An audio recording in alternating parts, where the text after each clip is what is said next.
Hama bilang ternyata ini jalan karat.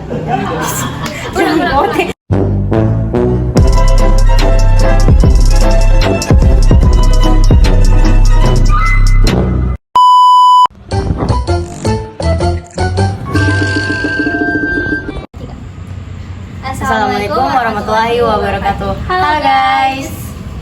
Jadi hari ini kita itu bakal mewawancara salah satu narasumber kita mengenai sejarah. Wow, sejarah. Pasti teman-teman mau tertarik kan dengan sejarah yang ada terutama di Kota Palu ini. Nah, sejarah apa itu Bila? Kamu sebelum kita masuk, kamu pernah tidak sih lewat jalan yang di sini? Jalan Kamu apa pernah ini? tidak? Kayaknya saya pernah lewat jalan yang ini. Cuman saya tidak tahu dong siapa ini sosok ini atau orang tokoh ini. Nah, nama jalan ini tuh diangkat dari salah satu tokoh pahlawan lokal di Kota Palu dan beliau ini merupakan raja. Wow, raja. Oh, berarti malam ini kita akan membahas tentang sejarah dari raja tersebut ya, Bila? Iya. Nah, kita juga akan bersama narasumber kami yang bernama Bapak Muhammad Herianto selaku ketua atau selaku koordinir dari Komunitas Historia Sulawesi Tengah. Nah, komunitas ini juga kayak meliputi sejarah-sejarah di Kota Palu atau sejarah-sejarah lokal. Wow, berarti bagus sekali nih komunitas ini ya, membahas tentang sejarah atau tokoh-tokoh yang ada di Kota Palu ini. Jadi kita panggil saja narasumbernya. Oke. Oke, ini dia. Yeay.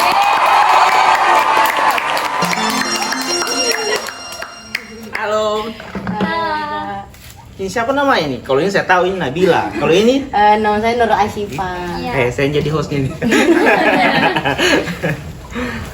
Jadi kita ini mau mengulik tentang sejarah. Iya. Sejarahnya Jailangkara yang merupakan salah satu raja Taweli kan, kalau tidak salah. Boleh kita jelaskan itu bagaimana pemerintahannya Raja Taweli tersebut, Jailangkara, mulai dari profilnya. Sudah ini mulai. Iya, Mulai. Jadi saya mau mulai dari sini. Sebenarnya kalau di Belanda itu, dia ini ditulis namanya Jai, bukan Jai. Jailangkara. Tapi kalau kita di sini penyebutannya Jailangkara. Nama jalan juga Jailangkara ya. Oh, iya. Saya juga belum melihat persis juga dia punya tulisan. Nah, Jailangkara ini raja ke-7 kerajaan Tawai. Raja ke-7. Dia ini menjabat 1900 sampai 1905.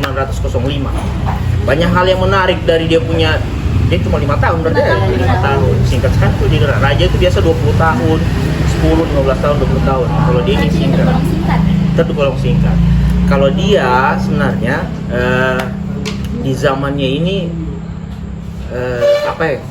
karena dia kerajaan Palu ini dengan kerajaan Donggala, kerajaan Tawaili ini baku dekat. Dekat ya. Jadi kejadian-kejadian di Donggala, kejadian di Palu, kejadian di Parigi itu bersangkut paut dengan Tawaili ini.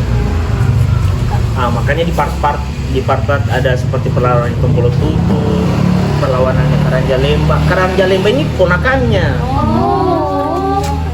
Karena makanya kalau Jailangkara ini dia punya sebutan itu Manggei Dompo. Dompo ini anak dari Karanjalemba. Ini ada anak dari Karanjalemba. Jadi siapa Jailangkara ini sepupuan sama siapa namanya? Karanjalemba. Oh iya. Gitu. Terus kan beliau ini menjadi raja. Jadi selama menjadi raja itu bagaimana kepemerintahannya sama pengaruh-pengaruhnya? Ya ini sebenarnya menggantikan pamannya. Pamannya ini namanya Yang Gebodu. Yang Gebodu ini dilantik masih 12 tahun. Jadi dia masih sangat muda. muda sekali. Baru lama sekali memerintah di 1800 sampai 1900. Nah, Yang Gebodu adik kakak dengan mamanya dari Manado. Adik kakak juga dengan mamanya Karanjalemba. Makanya dia sepupu satu kali toh. Nah, di 1900 itu tanggal 22 Mei tahun 1900 dia ditetapkan menjadi raja, diangkat secara adat jadi Raja Tawaili. Nah, di masa pemerintahannya itu sebenarnya Lembah Palu ini tidak baik-baik saja. Karena Belanda sudah mulai masuk. Belanda masuk kan 1888 toh. Jadi sudah ada perang Banawa, sudah ada perang Tombolotutu, sudah ada perang di Palu. Nah, dia ini dalam kisahnya memberi perlindungan kepada tokoh-tokoh yang dianggap Belanda waktu itu menentang. Contohnya, Tombolotutu. Tombolotutu itu kan perang di Parigi, dia lari sampai ke Tawaili. Oh iya. Dia diselamatkan di Pantoloan. Begitu juga Malonda.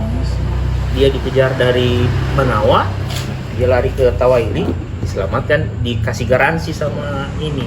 Makanya sama dia Langkara, makanya dia tidak langsung ditangkap begitu. Begitu juga Karanjalemba sepupunya. Kan Karanjalemba 2 kali ditangkap toh? Oh iya. Penangkapan pertama dia masih bisa dikasih garansi sama dia Langkara, makanya dia ada perlindungan. Bagaimana penangkapan kedua? Penangkapan Langkara masih dia kan meninggal di 1905. Jadi meninggalnya agak tragis sebenarnya. Dia ketika itu waktu mau melihat perbatasan kerajaan Tawaili di Bairumu, sekarang Sirenja. Tompel akhirnya Tompel lah. Nah, dia meninggal di atas kapal. Jadi menurut kisah dari keturunannya, dia waktu itu ada semacam konflik, kemudian dia diracun lah. Jadi Dia meninggal di atas kapal. berarti beliau ini meninggal saat sementara menjabat. Iya, sementara menjabat. Kemudian jenazahnya itu dari Bairumu dibawa ke Tawaili, dimakamkan di belakang masjid Tawaili Oh sekarang. iya. Nah, terus kan beliau ini juga dikenal sebagai negosiator. Terus bagaimana dia menjadi negosiator itu? Iya. Gini, dia ini kalau dalam kacamata Belanda, dia ini orang yang melawan juga tidak, maksudnya, dan menentang juga tidak, tapi dia bisa kasih garansi. Maksudnya umpamanya peristiwa Tombolotutu. Tombolotutu itu kan dikejar-kejar toh. Iya. Nah, ketika dia sampai di Pantoloan, Jaya Langkara ini coba kasih pemahaman ke Belanda bahwa Tombolotutu ini tidak berbahaya, maksudnya masih bisa dinegosiasikan gitu, perlawanannya. Tapi karena memang Belanda kadung sudah sakit hati karena sudah panjang sekali kan perang, akhirnya dia belum sempat dinegosiasikan, Tombolotutu dikejar lari lagi. Tapi yang berhasil dia negosiasikan yang sampai tidak ditangkap itu sebenarnya Lamalonda, Raja Banawa, dan ponakan sepupunya Karanjalemba. Oh, Karanjalemba. Karanjalemba. Terus pada saat pemerintahannya beliau ini, apakah itu termasuk masa jayanya Tawaili atau itu bukan termasuk? Dia ini kan raja ke-7 sebenarnya. Ya. Tawaili itu sebenarnya di 1900-an itu 1800-1900-an kalau dibilang berjaya ya berjaya karena awalnya itu kan dia Langganunu, bukan kemagauan, bukan Kagaua. Makanya dia jabatannya itu sebagai Magau, bukan Kagaua. Bukan Langganunu, sorry. Kalau Langganunu itu dia tidak pakai istilah Magau.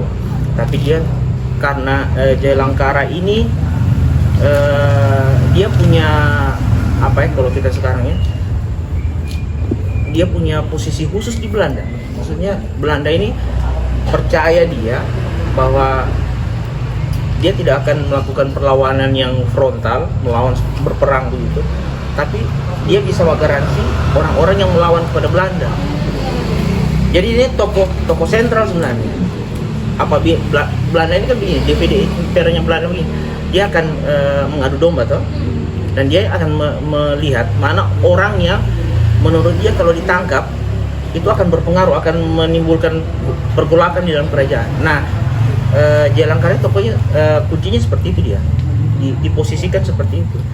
Belanda berhitung kira-kira kalau Jaya Langkara ditangkap, gejolak itu akan terjadi bukan cuma di Tawaili, tapi di Palu, di Banawa dan seterusnya. Berarti kerajaan-kerajaan yang di dekat dari Tawaili. Dia ini tokoh yang dipandang lah Kalau bisa dibilang toko Jalangkara ini netral begitu. Ya, tapi netral dia sebenarnya lebih memposisikan diri untuk melindungi toko-toko lain yang bermasalah dengan Belanda. Jadi kayak toko-toko lokal yang coba dilindungi. Dia kan raja toh. Terus kalau pengaruhnya beliau ini di bidang politik itu bagaimana? Nah, dia ini keturunannya kan komplit. Kalau dalam bangsawannya bapaknya ini sebenarnya dari kalau kita sekarang tahu Batu Tela di Tondo itu, Oh iya Kak. Baso Kavola, itu bapaknya. Mamanya ini turunannya langsung dari kerajaan Tawaili. Sebenarnya garis keturunan yang kental itu dari mamanya. Yang Gebodo ini juga dari mamanya. Nah, secara nasab dia ini bulat, dia punya kebangsawanan. Jadi dia ini lengkap sebagai tokoh politik, sebagai tokoh adat, sebagai ini orang yang yang bisa memposisikan diri bukan cuma di adat tapi di pemerintahan juga. Secara politik komplit lah, tokoh yang komplit. Terus mengenai silsilahnya. Sudah disinggung tadi ya. Iya. Nah, bapaknya ini namanya Baso Kavola, tangga rumpu Baso Kavola. Jadi dia ini mamanya Daimanuru. Daimanuru ini yang diturunkan dari raja pertama, raja kedua Tawaili dan akhirnya ke Jalangkara. Saudara-saudaranya ibunya ini yang pernah jadi raja, bahkan setelah Jalangkara kan Labu Lemba. Labu Lemba itu yang kemudian turun ke Yoto Lemba yang sekarang. Jadi kekuasaan itu nggak berputar di antar di circle-nya dia. Kalau dibilang berarti kan dibilang tadi di lingkup keluarganya. Nah, setelah itu atau selanjutnya raja-raja dari Tawel ini ada tidak yang keluar dari keluarga Jalangkara ini? Tidak kayaknya. Karena kalau ada beberapa nama yang akhirnya bahkan bukan cuma di Tawaili, di Sigi juga keturunannya juga seperti berarti luas ya. Lama Karate, Lama Kampal itu kan turunan-turunannya semua. Oh iya. Terus pada saat Lamang Karate ini Jalangkara ini meninggal, apa yang ditinggalkan peninggalan dari Jalangkara ini? Yang pasti pertama makamnya itu kan menjadi mungkin berpotensi untuk dijadikan cagar budaya. Iya. Harus dikenal. Pemerintah sebenarnya bisa mendorong itu lewat Undang-Undang Nomor 11 Tahun 2010. Yang pertama, yang kedua, legacy yang besar yang dia wariskan hari ini adalah semangat perlawanan. Melawan itu bukan harus kita berperang melawan Belanda, tapi menjadi menempatkan posisinya kita sebagai orang yang berhadapan dengan Belanda apabila ada kasus yang berhadapan yang menimpa pejuang-pejuang, dan itu bisa jadi negosiator kalau bahasanya tadi tuh Nabila tadi ya. Dia seorang negosiator. Dia bisa menegosiasikan hal-hal yang kemudian bisa masuk akal ke Belanda dan tidak menjadi ditangkap atau tidak dibuang atau tidak dihukum. Berarti bisa dibilang Jalangkara ini tidak pernah terjadi konflik dengan Belanda gitu? Konflik secara frontal tidak pernah. Cuman ada tapi kalau kita lihat di Belanda ini kan bangsa yang paling bagus mengarsip kan? Coba lihat di Kolonial Verslag 1902, 1905, namanya itu tercantum di dalam Kolonial Verslag. Artinya apa? Belanda melihat dia ini sebagai orang yang diperhitungkan waktu itu sampai bisa ditulis dalam Kolonial Verslag. Tetapi dalam situ kan dia akhirnya tidak berperang secara langsung. Bahkan ada foto yang bertiga itu, Lama Rauna, kemudian Yudo Kodi dan Jalangkara yang duduk sama-sama itu. Artinya tiga tokoh ini sebenarnya tokoh yang dianggap Belanda berpengaruh di Lembah Palu ini, bukan cuma di Kerajaan Palu, di Lembah Palu yang termasuk Banawas, Sigi dan seterusnya. Tokoh yang yang membuat Belanda harus memperhitungkan dia. Posisinya bagus, dia pintar menempatkan posisi. Berarti pada saat pemerintahannya, apakah rakyat pada zaman itu jaya atau bagaimana?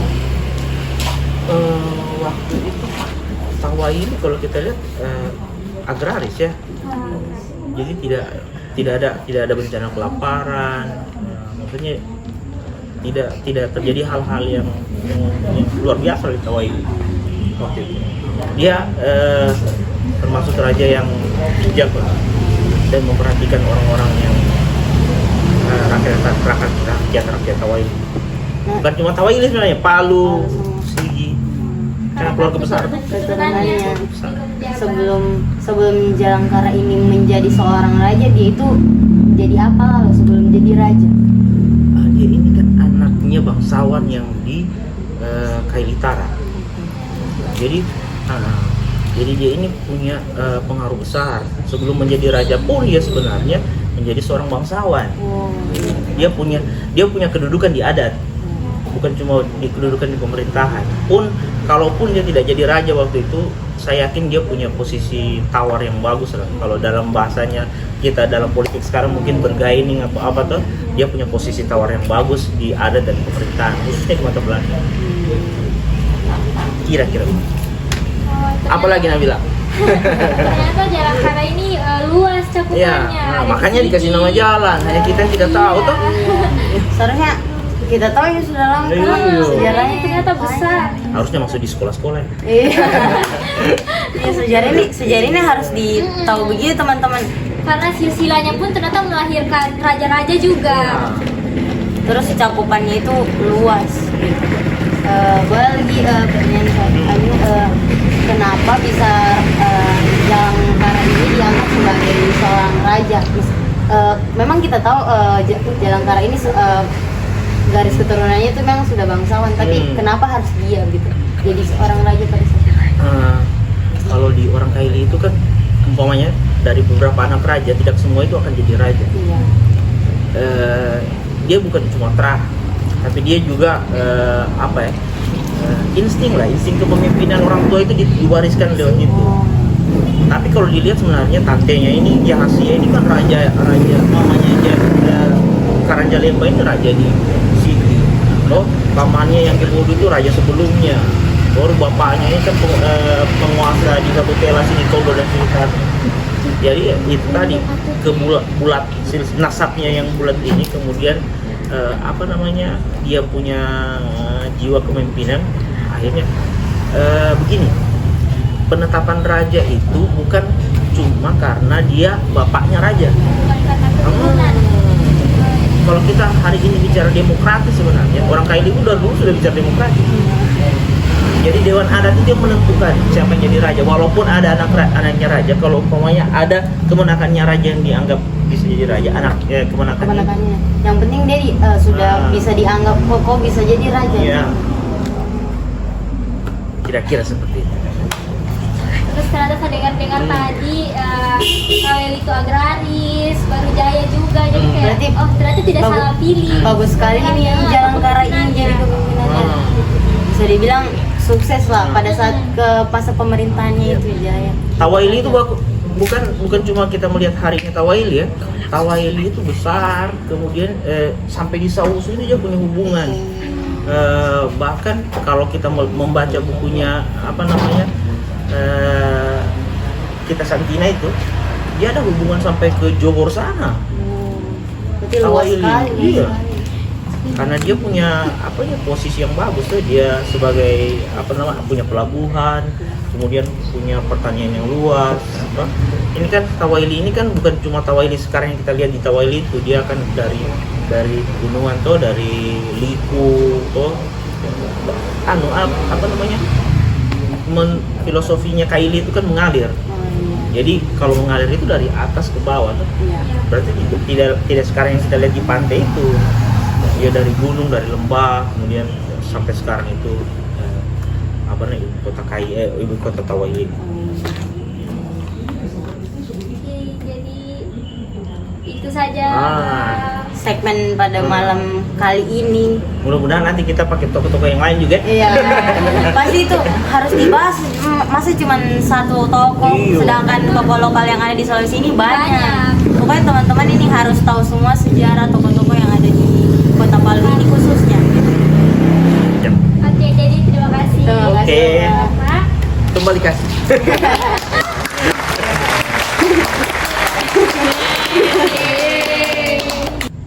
Nah, Jadi Nurul, ternyata pas kita angkat toko Jayalangkara ini, wah itu luas sekali cakupannya. Terus dia merupakan raja yang bijak juga ternyata. Bro, luas juga cakupannya ya, Bang. Tadi narasumber bilang bisa dibilang ini pemimpin Jalangkara ini dia tidak salah pilih kan? Tidak salah pilih pada saat itu orang yang memilih dia untuk sebagai raja yang ada di Taweli. Terus ternyata banyak juga arsip-arsip yang dibikin oleh Belanda untuk mengenai Jalangkara ini. Terus Nah. juga pas masa pemerintahannya juga ternyata rakyat-rakyatnya itu tidak menderita.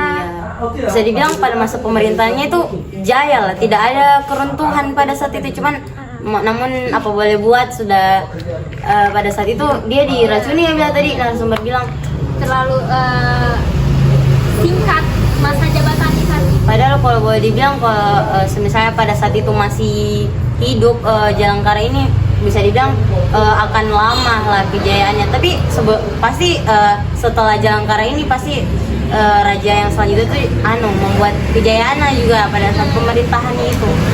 Terus juga ternyata dia juga melahirkan pemimpin-pemimpin yang baru juga yang dikenal besar namanya ternyata ya. Berarti intinya kita ini harus tahu semua lah tokoh-tokoh sejarah yang ada di Palu ini, kita harus tahu sejarah-sejarahnya. Minimal kita lewati dulu jalannya. Oh ya. Gitu. Karena banyak sekali jalan ini pahlawan itu. Ternyata banyak sekali jalan yang nama pahlawan lokal ternyata kita tidak tahu. Tidak tahu. Intinya kita harus tahu lah sejarah-sejarah itu yang ada di Toko Palu. Di Toko Palu, yang ada di Kota Palu. Toko Palu. Blunder dia guys. Nah, Terus kayaknya kita sampai sini wawancara kali ini. ya sayang sekali ya sudah berakhir. Sayang sekali ya ternyata. Jadi saya Nabila Putri Amalia Dan saya Nurul Asyifa. kami pamit. Bye Bye semua. Assalamualaikum.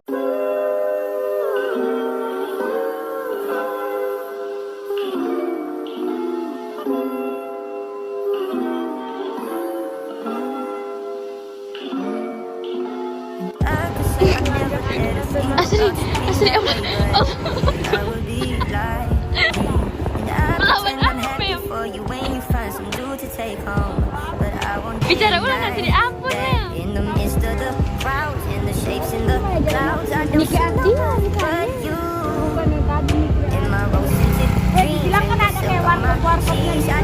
Lanjut guys. Ternyata ini jalur Jalangkara.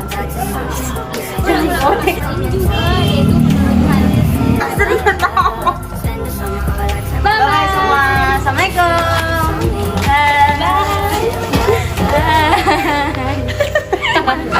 Satu, dua, tiga. Cut. Cut.